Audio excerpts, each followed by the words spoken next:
I think I'm in Zazzau, Old Zazzau, long before it became the Zaria most people know today. I can feel the heat radiating off these walls, and there's this tension in the air, like the whole city is holding its breath. I'm right at the gates of history. The air is thick with the sound of metal on stone and the low hum of a city on the move. Something big is happening here, and everyone I pass keeps whispering one name like it's both a prayer and a warning. Amina. Saronia Amina. They don't just say her name, they carry it. They're calling her the Queen of Zazzau. But the way they say it, it sounds like she's more than just a ruler. She's a force, a storm that's been brewing for years, and it's finally about to break. Before she became a legend, she was a woman standing in a world that did not expect her to command it. A world of kings and conquerors where she was about to rewrite every single rule. I'm here to find the woman behind the myth. This is the story of the warrior queen history almost turned into legend. The woman who built walls that still stand and an empire that refused to be forgotten. This is Nia versus history.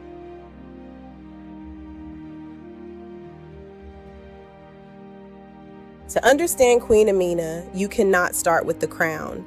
You have to start with the city, Zazzau, a powerhouse of the 16th century Hausa world, a place where power wasn't just inherited, it was built, traded, and defended. Zazzau wasn't just a dot on a map, it was a crossroads. You can feel the energy here, the smell of spices, the trade of cloth, salt, and cola nuts. Power here wasn't just about how many spears you had. It was about who controlled the road, who controlled the movement of the world. Wealth flowed through these gates from every direction. But wealth attracts eyes, and Zazzau had to be strong enough to protect what it built. You can tell a lot about a city by what it feels it has to protect. The walls weren't just for defense, they were a statement of intent. These walls are massive, and they were necessary. This was a world of high-stakes politics, shifting alliances, and constant survival. This was the world that shaped Amina, and she was about to shape it right back. To understand her, you have to understand her home. Tradition remembers her as the daughter of Queen Bakwa Turunku. She was born into the ruling house, but she wasn't just another princess waiting for a husband. She was a student of power from the moment she could watch. Stories say she was trained in the arts of statecraft and warfare alongside the men. While others learned to rule from a throne, Amina was learning how the world worked from the saddle. She wasn't just observing, she was preparing. She is not watching like someone impressed by power. She is watching like someone studying how to use it. She's already seeing the board, calculating the moves that no one else is even thinking about yet. She's not just a warrior, she's a strategist. And this is where people usually flatten her story. They call her a warrior queen and move on to the next battle. But Amina was a master of territory. She knew that a battle isn't won with just a spear.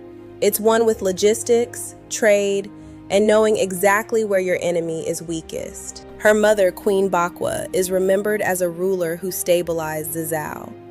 Amina didn't just inherit a crown, she inherited a vision. She saw how a woman could hold a room of powerful men, not through force, but through a clarity of purpose that no one could challenge. Then came the year she took command, the year the princess became the general, and Zazzau would never be the same again. The world was about to meet the Saronia. She didn't enter with a shout, she entered with a presence that demanded silence. Regal, controlled, observant. This wasn't a symbol of power, this was command in human form. Every eye in the courtyard is fixed on her. And they aren't just looking at a queen, they're looking at their future. Nobody here is treating her like a myth or a mascot. They're treating her like the general she is. You can feel the loyalty and the absolute focus. She's looking at a map like she already owns the horizon. It's not arrogance, it's a plan. Some accounts say her campaigns lasted for decades, that she pushed Zazzau's influence farther than it had ever gone. But Amina moved like someone who understood more than just territory. She understood that power is a living thing that needs to be fed and protected. She began to move, south toward the Niger, east toward the Kwara Rafa. Legends say Kano and Katsina paid her tribute to avoid her gaze. But look closer. This wasn't just conquest for the sake of a bigger ego. This was a masterclass in regional politics. Think about the logistics. Moving thousands of soldiers, horses, and supplies across hundreds of miles. Amina wasn't just leading a charge, she was managing an empire on the move.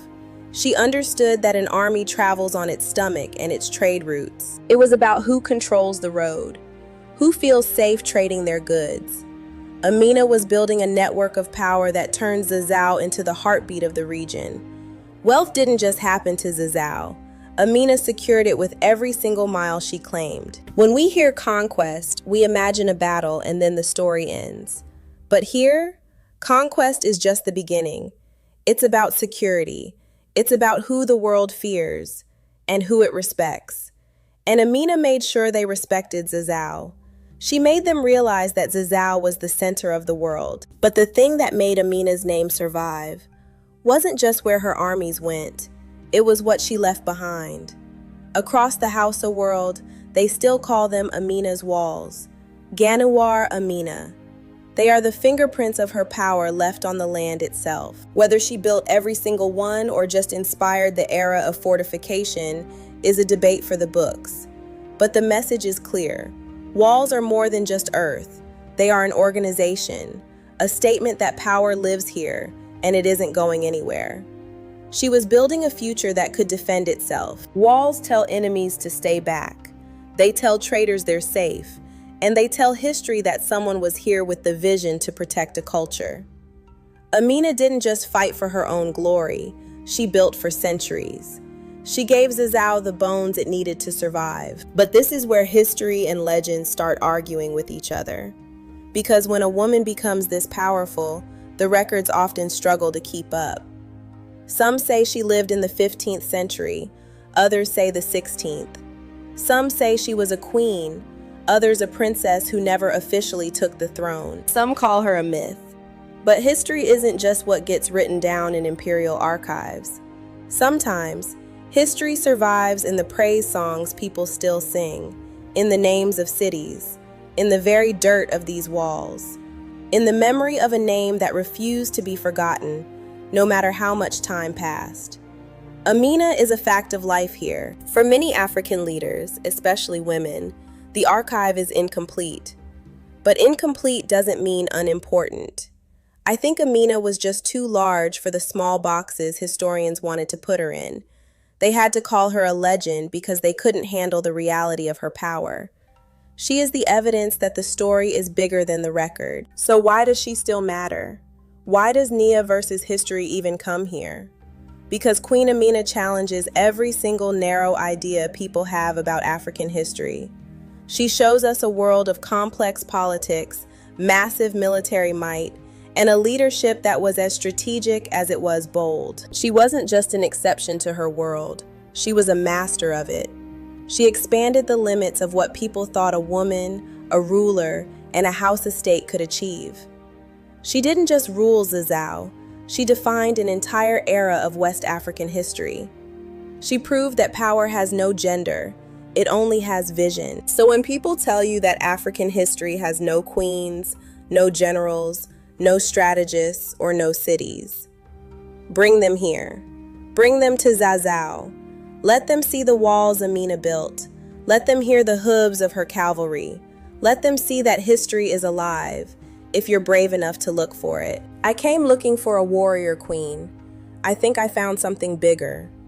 A legacy that isn't just on paper, but in the very breath of this land. A woman who refused to stay small. History didn't whisper today. It rode out with a spear in its hand and a vision for the future. And it's still riding. Follow Nia at Ghana's independence in 1957 and subscribe so you don't miss where she lands next.